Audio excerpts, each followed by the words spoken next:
আয়োজিত 18তম জাতীয় সাহিত্য সম্মেলন সামনে উপস্থিত সকল গুণীজন সকলের প্রতি আমি শ্রদ্ধা এবং শুভেচ্ছা।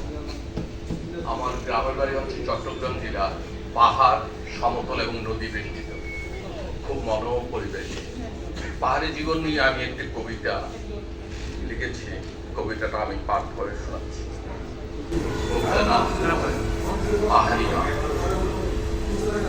সবুজ বন দেখেরা পাহাড়ের এই গান, শান্তিতে বসতি করে আদিবাসী ছাত্র পাহাড়িরা।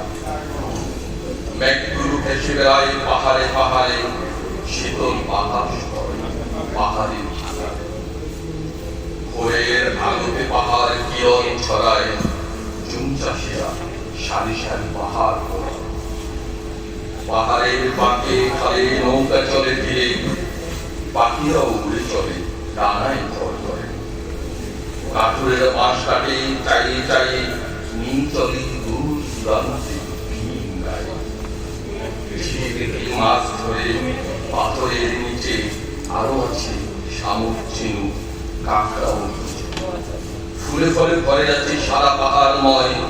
কলা গাছের পাতা চিবয় অন্য হাতের পাহাড়ি মেয়েরা গান গায় পাহাড়ি পথ ধরে, ছেলেরা করে চুন চাষ সেই পুরো পাহাড়ে। ছোট ছোট ছেলে মেয়ে যায় পাহাড় পেরিয়ে, ওই হাতে চলে তারা গায়ের স্কুলে। ঘাটে ঘাটে মম করে শুক্তির খানে, সাথে আছে শীতল নাপি আর কত কি কে জানে। সন্ধ্যা নামে শিয়ালার বন্য প্রাণীর ডাকে, জোনাকির আলো জ্বলে গাছের ভাগে। শান্তিতে গড়াই পাহাড়ি জনপদ, সুখে দুঃখে আছে ওরা শান্তিতে একমত। সবাইকে ধন্যবাদ।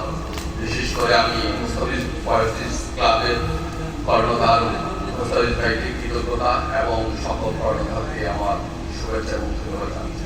ভালো